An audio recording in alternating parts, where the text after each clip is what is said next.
Hey everyone, how's it going? Welcome back to Let's Play Final Fantasy IX. Last time, we got our first taste of what an Eidolon's power looks like. Eidolons being this game's summons. Queen Braun had Zorn and Thorn extract Odin, the recurring Final Fantasy summon from Garnet, and they used Odin to completely level Clara. But not before Zidane, Vivi, and Freya were transported onto Braun's ship as stowaways. Now we're aboard the Red Rose, planning our next move and getting closer to Alexandria, where Steiner, Garnet, and Marcus are.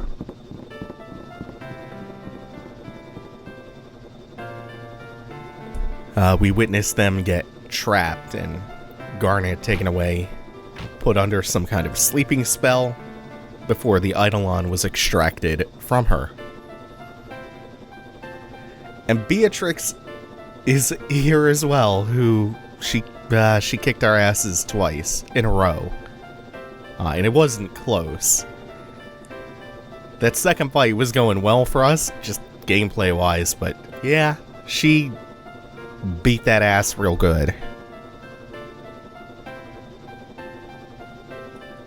But here, her pride comes into play, and she's, at least to herself, questioning the motivations of the Queen. Specifically, why use these soulless black mages? She's trained for so long, she doesn't want to take a backseat to anyone. It's actually a really driving part of her character arc, is that pride.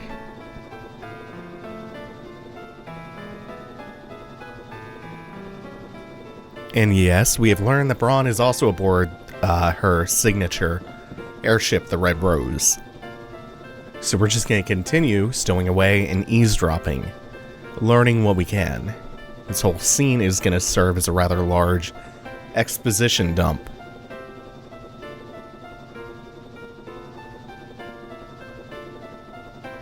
And that would be Braun calling out for Beatrix, who she had summoned just a moment ago. Beatrix showed a little bit of defiance, saying that, you know, she'll arrive in the Queen's presence when she's ready to.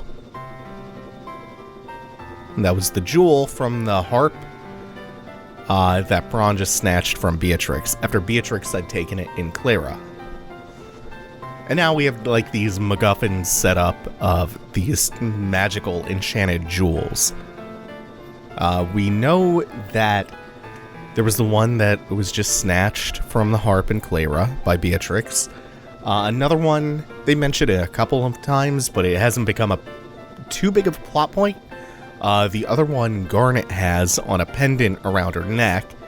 And then there's still one more that Braun is talking about. And she's straight up saying now that Garnet is going to be executed.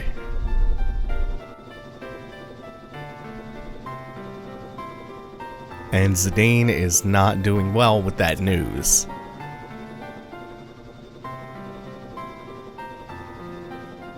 Oh, and this is great! Vivi is the one who has a plan this time to rescue them. Or at least to make it back to Alexandria Castle before the Red Rose arrives. Beat him to the punch.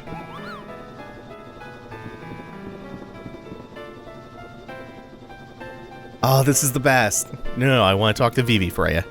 It's all good. Oh, there we go. Yeah, so the same way that we got aboard, we can take these as a form of, I guess, teleportation. That's the way the Black Mages were using them and how we got out of Clara in the first place. How they know that they can get to Alexandria from them? Vivi overheard the soldier talking about it. Sure, why not? And now it's just Steiner and Marcus up in the cage. So we have to break out, and we do it by swinging the cage to and fro. I like this. This is one of those one-time mechanics, one of those things that doesn't ever come back, that I appreciate the hell out of. Square would always do these things. They would implement little mechanics that just broke up the gameplay a little bit. They would just show up the one time and give a little bit of variety. And game design-wise, that doesn't happen too much because that's so counterproductive. Because it costs money to develop these things, even these short sequences with these relatively simple things going on. This still costs money. So when you spend money developing something, you want the player to see that a lot. You want the player to get mileage out of it. You want to be able to use these things that you've spent money on for more than like a minute-long sequence in a 20, 30, 40-hour game. But they would eat the cost just for the sake of this variety, of breaking up the monotony. I like that. I really do appreciate that. I appreciate being able to miss things, like significant chunks of things.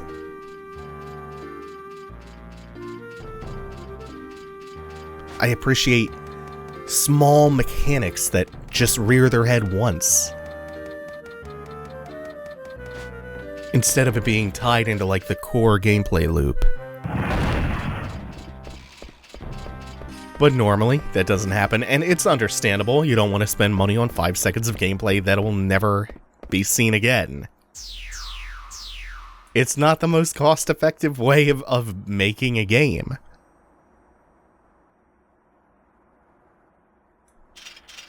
And this is a really convenient moment for Marcus, Steiner, Vivi, Freya, and Zidane to all be reunited and to be going after Garnet.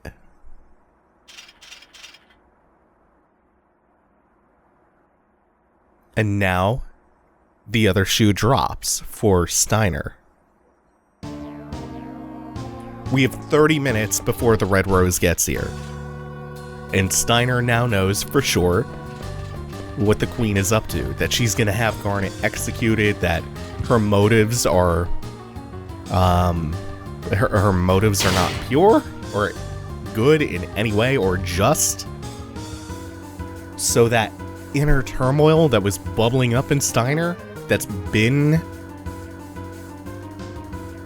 getting ready to break the surface tension, it's now come to a head. Oh, look at how much of... I forgot it was that much of an upgrade. Wow, that's substantial. Ooh, Steiner's gonna hit like a truck now. Yeah, I think he's about to go through that same fuck shit up phase that Vivi went through. And yeah, we've been back here before. This is the palace grounds. The castle grounds.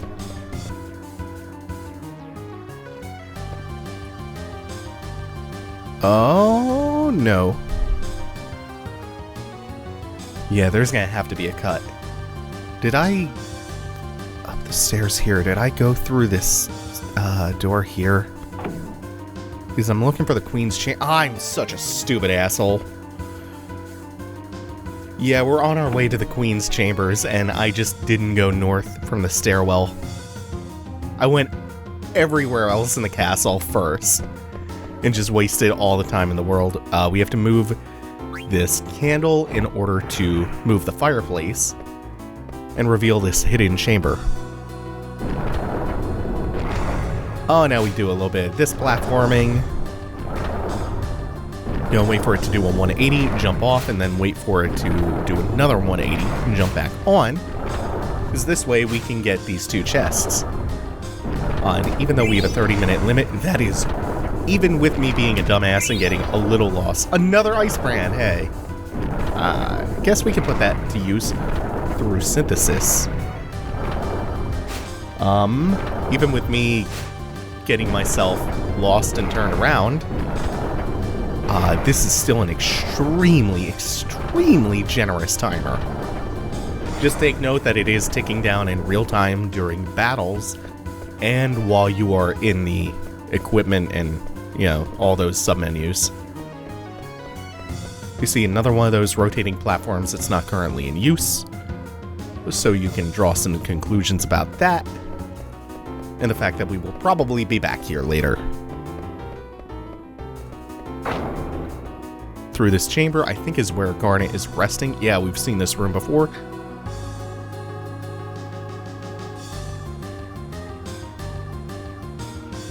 And it's still Zorn and Thorn watching over her. Sorry, I'm still a bit sick. I'm recording all of this all at once before I leave for PAX. Hopefully I'll be a little bit better and not afflicted with the PAX pox by the time I get back. So if I go mute for a bit, I'm probably in the midst of a coughing fit. Well, we got the Partisan on the first try. That's not exactly what I want.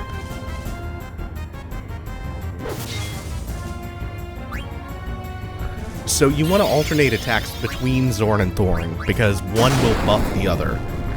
They will give the other the ability to cast really powerful magic like Meteor or Flare. And to neutralize that, you simply attack them. Like the red one. He got the Flare power, then Freya attacked. Holy shit, 1100. And that neutralized him casting Flare. A couple other notes about this fight. Zorn, who is the blue one, has more HP than Thorn, so it's not necessarily worth going all in on Zorn. It'll take longer to end the fight that way. He does have a Stardust Rod that you can steal. I don't think I got it, though.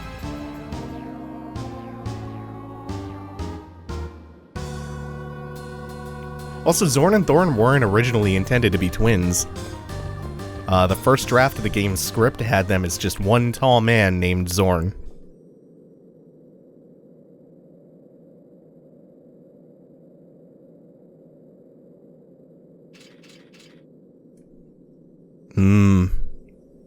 Steiner's not taking the news lightly either.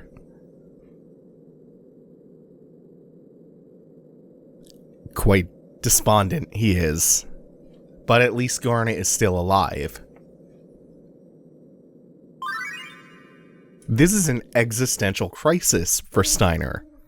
His entire worldview, everything that he knows and believes and holds true, all of his values, have been upended here.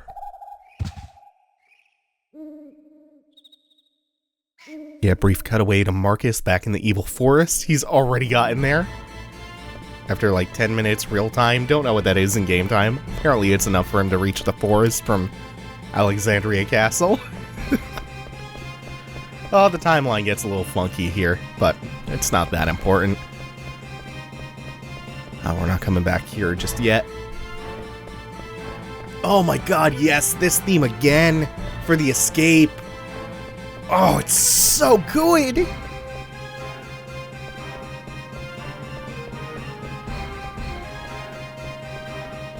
Is this a slightly sped up version of it? Or is this like the same tempo as the one we heard before? Huh, I'm not sure. Either way, it's so good.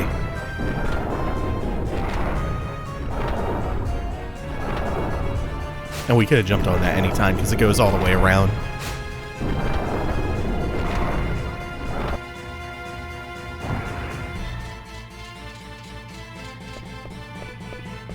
Yeah, and as soon as you reach that chamber, the timer stopped.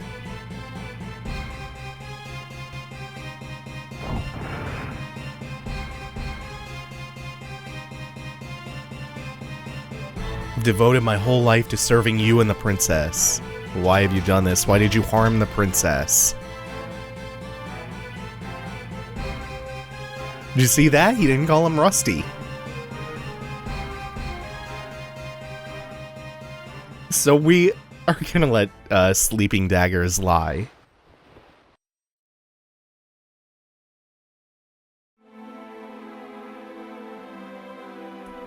And while she rests on the sofa...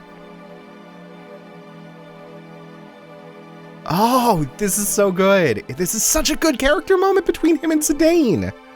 I don't know what to feel right now. I can't even shed a tear. And Steiner is looking for Zidane to blame him. The person that Steiner has been admonishing, coming down real hard on all game long. But there's no time for this squabbling because Zorn and Thorn went and retrieved Beatrix, who just arrived on the Red Rose.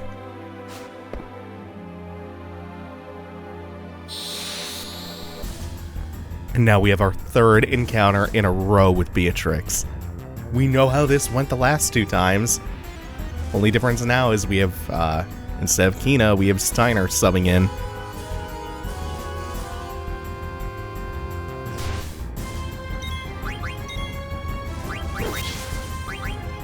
So this time around, we are not going to bother trying to slow Beatrix because she is immune to all status ailments.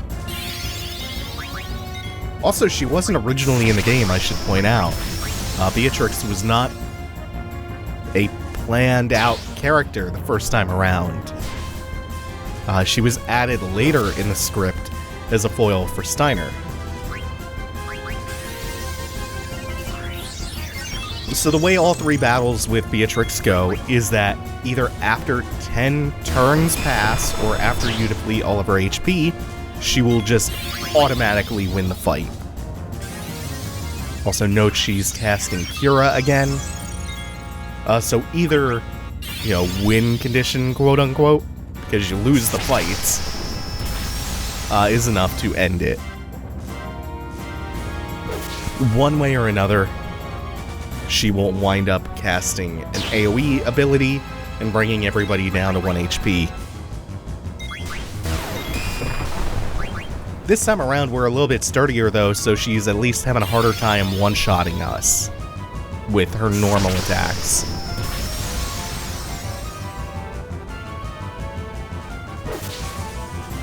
$13.50. Goddamn, Steiner became such a beast all of a sudden.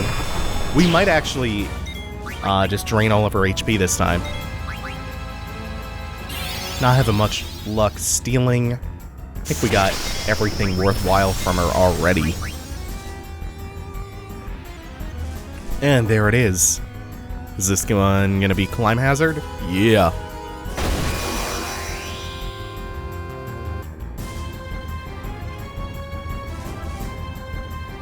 Never step into this land again. Badass. And so for the 3rd time in a row, she beats our asses. Yeah. So this whole time, Beatrix just didn't notice Garnet sitting over there on the couch. So it was true. The queen really did mean to kill her. It's time for you to accept the truth, Steiner. And with that,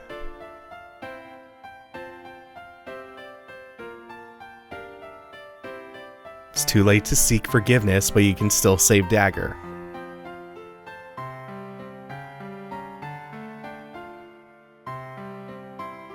Her General Leo defection arc is complete. Also, her having the power to do this, to heal Garnet, is established in gameplay. She knows white magic and casts Cure and Cura on herself in the fights. So it's no surprise that when you get here, she can actually cure Garnet and break the spell. Isn't that good?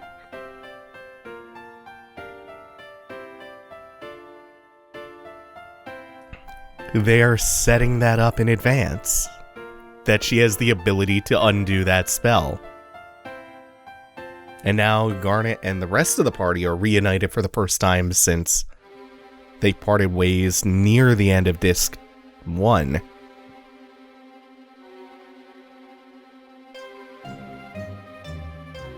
And now Braun's caught up with us.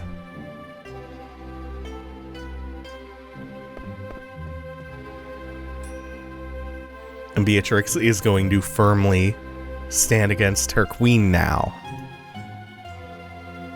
And send the rest of the party away. It's just going to be Freya, ironically, and Beatrix staying behind to secure the exit for Garnet, Vivi, Zidane, and Steiner.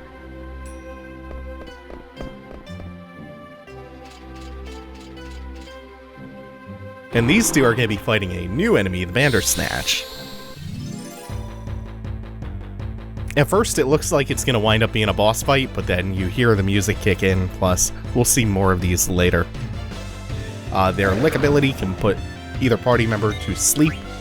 Also, this is the first opportunity we get to play as Beatrix. And we, of course, get all of her really good moves, like Climb Hazard. Which was one of Cloud's limit breaks from FF7, by the way. I believe Steiner can also learn Climb Hazard. Which is sensible, since they are kind of foils for one another. And then Zidane's group is also going to be hunted down by other groups of Bandersnatches, along with the normal Alexandrian soldiers and the black mages. And that's what that's for.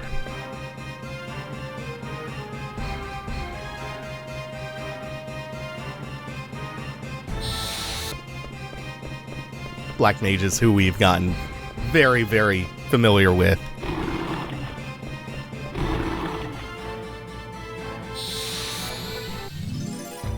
And we'll just see how the Bandersnatches fare against this group. Especially now that there are two of them.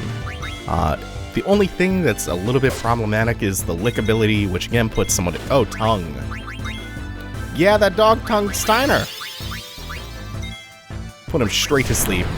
Which sucks because Steiner is actually our heaviest damage dealer now. Oh, it shouldn't be too big of a deal.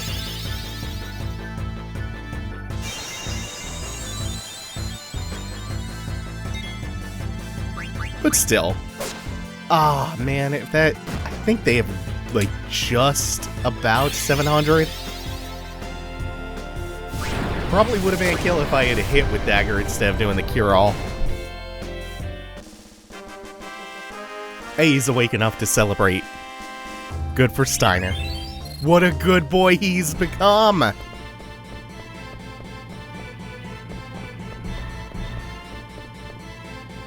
The moment he wakes up and pulls his head out of his ass is when he becomes this really endearing character. Beatrix served the Queen all these years.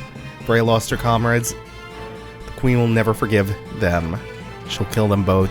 Zidane, I have a request. I want you to escort the princess out of Alexandria and take her to Dr. Tot. Trusting Zidane of all people with the well-being of Garnet. And selflessly returning to fight side by side with Beatrix and Freya, recognizing their courage and their valor.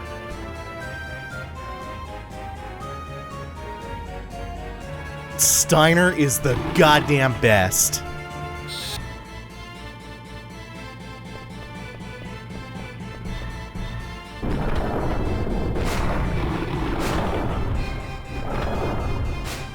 That is like the closest thing that we get to a non-FMV set piece. It's kind of cool.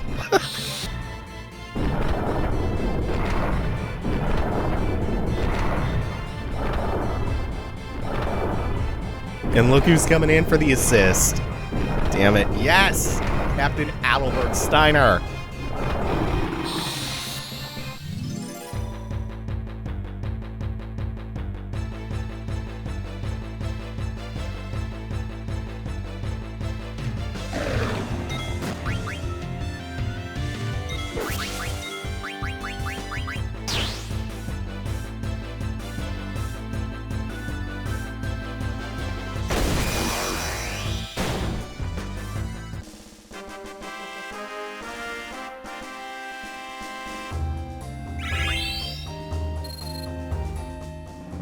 So we split the party again, it's just a different composition for the split this time. I think we're gonna come in here again to save, and that is gonna do it for now. Thank you all for watching, take it easy, have a good one.